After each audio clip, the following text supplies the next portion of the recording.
क्या आप तसव्वुर कर सकते हैं कि एक बेटा अपनी सगी माँ को सिर्फ इसलिए स्टोर रूम में सुला दे क्योंकि उसके कपड़े पुराने थे।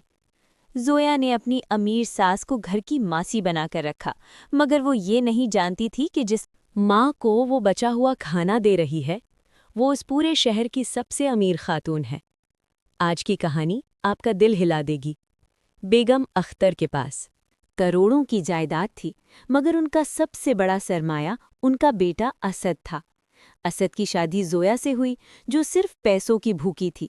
शादी के बाद असद ने एक नया पेंट हाउस लिया और अपनी माँ को साथ रहने की दावत दी। बेगम अख्तर ने सोचा कि क्यों ना अपने बेटे और बहू की असलियत आजमाई जाए। उन्होंने अपना सोना और कीमती जोड़े लॉकर में रखे और खुद एक फटा हुआ पुराना सूट पहनकर एक मामूली सा झोला उठाए बेटे के नए घर पहुंच गईं। जब वो दरवाजे पर पहुंची तो जोया ने उन्हें नफरत से देखा और असद से कहा, असद, तुमने तो कहा था तुम्हारी माँ बहुत ग्रेसफुल है, मगर ये तो बिल्कुल किसी मासी जैसी दिख रही हैं। असद शर्मिंदा हुआ, मगर बीवी को टोकने के बजाय माँ से बोला, माँ, आज मेरे बॉस ने डिनर पर आना है, आप थोड़ा साफ सुथरा बनकर आती। बेगम अख्तर ने मुस्कुराकर कहा, बेटा, इंसान कपड़ों से नहीं दिल से पहचाना जाता है। मगर जोया ने उन्हें कोई अच्छा कमरा देने के बजाय किचन के साथ वाला छोटा सा स्टोर रूम दिखा दिया और कहा, माँ जी, नए घर का फर्नीचर कीमती है, आप फिलहाल इसी स्टोर रूम में गुजारा करें। पूरा 1 महीना बेगम अख्तर उसी स्टोर रूम में रहीं। वो घर की सफाई करतीं और जोया की झिरकियां सहतीं। एक दिन घर में एक बड़ी पार्टी थी। जोया ने बेगम अख्तर को सख्ती से रोका और कहा, माँ जी, आज बाहर मत आइएगा। मेरे फ्रेंड्स पूछेंगे कि ये गरीबी की मारी खातून कौन है तो मेरी बेइज्जती होगी। मैंने सबको कह दिया है कि मेरी सास अब्रॉड गई हुई हैं। उसने उन्हें बचा हुआ ठंडा खाना थमाकर कमरे में बंद कर दिया। बेगम अख्तर ने उसी वक्त अपने लॉयर को फ़ोन किया। अगले दिन सुबह घर के बाहर एक महंगी ब्लैक गाड़ी रोकी और मशहूर वकील मिस्टर खान दाखिल हुए। असद और जोया परेशान हो गए। लॉयर ने संजीदगी से कहा, मैं यहाँ बेगम अख्तर स्टर्लिंग से मिलने आया हूँ। असद हैरत से बोला, मेरी माँ से? मगर वो तो अंदर स्टोर रूम में है। लॉयर गुस्से से बोला, आपको पता भी है आप किस शख्सियत की बात कर रहे हैं? बेगम अख्तर इस मुल्क की सबसे बड़ी बिजनेस वुमेन है।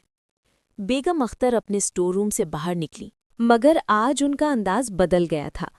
उन्होंने लॉयर से फाइल ली और सोफा पर बैठकर कहा, असद, जोया, मैंने ये महीना ये देखने के लिए गुजारा कि जब मेरे पास दौलत नहीं होगी तो क्या मेरे पास रिश्ते होंगे, मगर तुम दोनों ने मुझे एक इंसान तक नहीं समझा। लॉयर ने फाइल पढ़कर सुनाई। बेगम अख्तर ने फैसला किया है कि वो अपनी 50 एकड़ की ज़मीन, 3 फैक्ट्री और 40 करोड़ की जायदाद एक यतीम खाने को डोनेट कर रही हैं। जोया के होश उड़ गए और वो गिड़गिड़ाने लगी, माँ जी, हम तो आपके अपने हैं। बेगम अख्तर ने कहा, अपने? वो जो मुझे बचा हुआ खाना देते थे?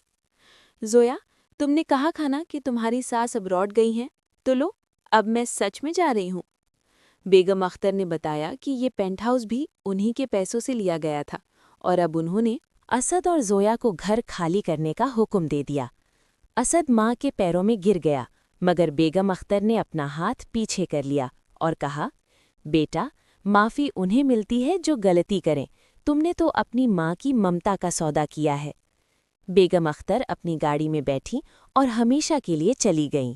असद और जोया उसी सड़क पर खड़े रह गए जहां वो कभी गरीबी का मजाक उड़ाते थे।